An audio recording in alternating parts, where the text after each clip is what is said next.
Hello guys! Welcome to my vlog! For today's video, pupunta at kakain tayo to our favorite samgyeopsal here in Pampanga, which is Doneno, na matatagpuan sa Korean Town.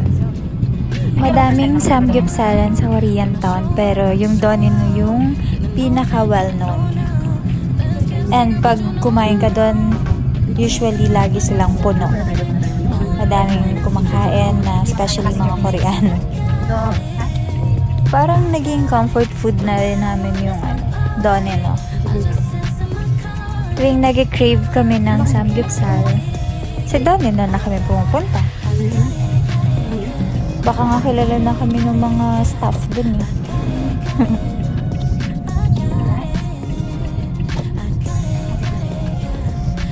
I'll give you konting background kung bakit namin nagustuhan yung Doneno.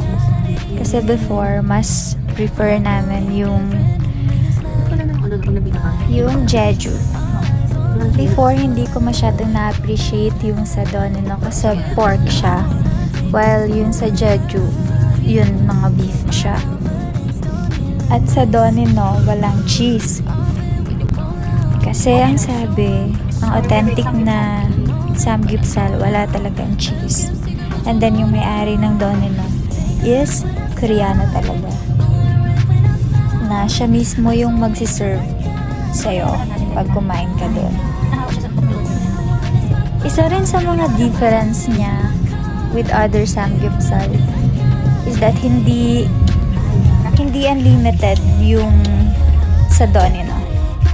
Kasi diba pag unlimited, yung pipilitin mo yung sarili mo na kumain ng kumain para masulit yung binayad mo. Sa Doneno, tamang busog ka lang. Here na! Kaso wala pala yung may-ari.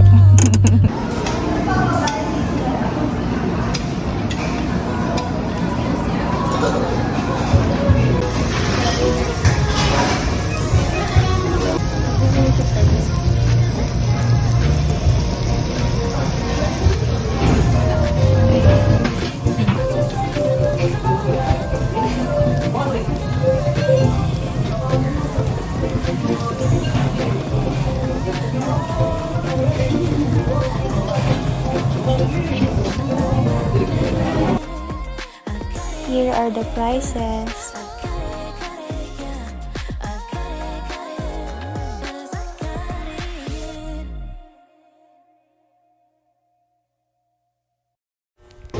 Yan lang. See you on the next vlog. Bye!